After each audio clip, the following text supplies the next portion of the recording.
Hello, I'm author and short story writer S.J. Bradley, and I'm here to talk to you about world building. Often a term associated with hard sci-fi, world building is the process of creating a believable, habitable world with its own rules, laws, residents, and customs. Being able to create a believable world is a valuable skill for any writer. Even in realist literary fiction or historical fiction, a believably populated world plants the reader firmly in the setting and helps them understand the world of the story, and therefore enjoy the story itself. Even if your story isn't set in space or in a future version of our world, it might be set within an obscure subculture or a work setting that may be unknown to your reader. Think, for example, of fiction set in another place, a culture or country, or somewhere locked like a prison. There may be settings or situations that you might know well that a reader would not. Knowing the techniques of world building can be useful for creating a believable setting of any type. Good world building uses the steady accumulation of detail to form the fabric of background for the story itself. In The Scheme for Full Employment by Magnus Mills, the author uses the dull regularity of the van routes and the recurring arguments of the men who drive them to create a world we can easily understand.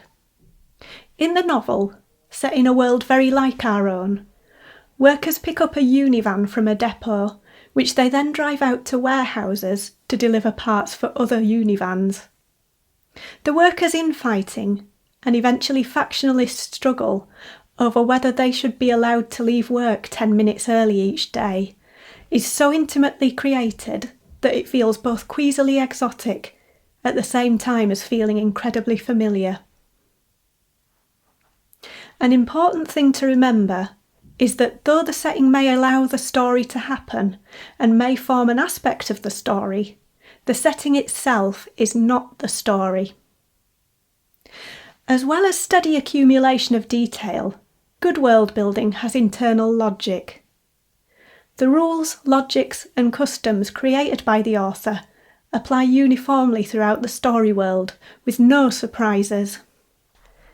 Bad world building is inexplicable, applies random sets of rules that change any time the author feels like it, with additional surprises thrown in that are used to get the writer and the story out of a narrative corner. The rules of your world must make sense within the realms of the world you create. A great example of brilliant world building is Leslie Nika Arima's Who Will Greet You at Home. In this world, mothers must create a baby out of whatever materials are available to them. The story's protagonist, Ogechi, first creates a baby out of cotton tufts, then of paper, while other potential mothers with greater access and choices over materials use finer materials and are therefore able to create a more beautiful, more well-behaved baby. The story works on two levels. As well as creating a believable, inhabitable world that the reader feels they could almost step into, the story works as an allegory when thinking about the life chances of those who have more choices and options. Why does it work so well? Let's come back to Chekhov's most quoted advice. Don't tell me the moon is shining. Show me the glint of light on broken glass.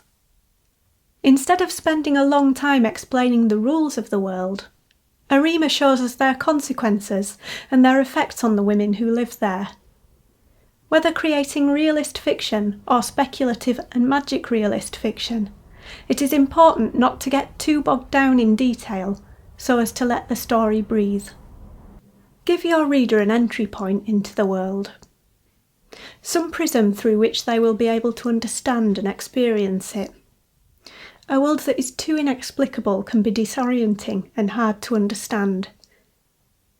In Philip K. Dick's classic sci-fi novel Ubik, the penniless but talented scanner Joe Chip works for Glenrun Sitters Prudence organisation, recruiting and checking the talents of precogs who can predict the future. When we first meet him, Joe Chip is in his pyjamas, trying to find mindless gossip to read from the tape machine.